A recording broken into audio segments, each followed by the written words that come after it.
There is a big difference between a history embroidered with propaganda, such as we find, for example, in Julius Caesar's Gallic Wars, and a fantasy placed into a historical setting.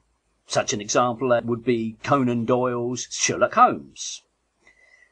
The Jesus Tale is very much in the latter category, a fictional drama in which a stereotypic hero has been intruded into a more or less realistic historical landscape.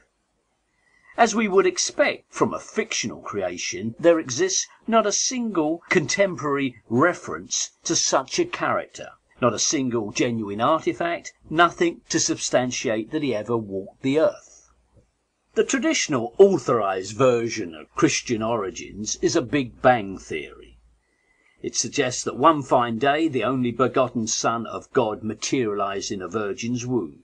He grew to manhood, assembled his disciples, imparted his wisdom, died and rose again. From this a religion was born. How far should the rational thinker buy into this story? The idea of Jesus convinces many that someone must lie beneath the encrusted legends. Many, of course, reduce the Christian superstar to a dimly perceived good man, who perhaps said some wise words, fell foul of Roman and Jewish authorities, and managed to get himself crucified. The Big Bang theory now boils down to little more than Christianity exists, it must have begun somewhere, it began with a single character, here's my version of who he really was. And favourites include an itinerant philosopher or a religious reformer, a pacifist like Gandhi or a militant like Che Guevara. In fact, Jesus has been reformed 100 times. One thing of which historians and New Testament scholars are well aware is the trajectory by which the Jesus Tale developed from an original text. Matthew, Luke and even the fourth Gospel build on a brief original tale without miracles and post-death appearances written at an uncertain date by an anonymous author. Church tradition alone identifies this as Mark. Matthew took the story off in one direction and he packed the text with prophecy. Luke, in contrast, trawled through the works of Josephus for cool tidbits of historical accuracy. Whatever else, eyewitness testimonies they are not, and the story was all but unknown until the second half of the 2nd century. Aware of these difficulties, New Testament scholars suggest a number of traditions preceded the Gospel tales. And what do these earlier traditions tell us of Jesus? The Essenes anticipated Christianity in a number of respects, as did the Therapeutes of Egypt, held by the church historian Eusebius as early Christian monks, yet they were established well before the Christian era. What then are we to make of the thinly drawn life of Jesus? It certainly appears to owe an extraordinary amount to Jewish scripture, whether drawn from Adam, Moses, Enoch, Melchizedek, Elijah, Elisha, etc. And it's a vast anticipation of the words and deeds of Jesus. Christian apologetics uses the words fulfillment, but a simple word copying explains the same.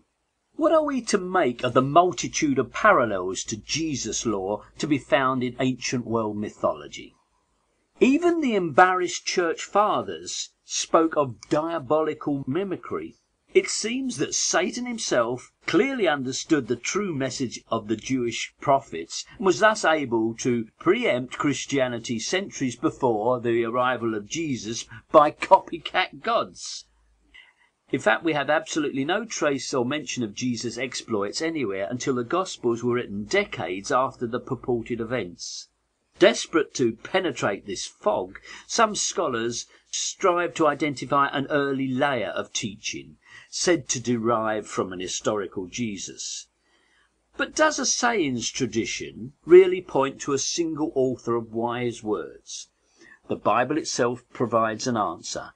We have a sayings collection in the book of Proverbs, which is attributed to Solomon, but it was standard practice in the ancient world to lend authority and prestige to new material by falsely accrediting a prestigious figure from the past.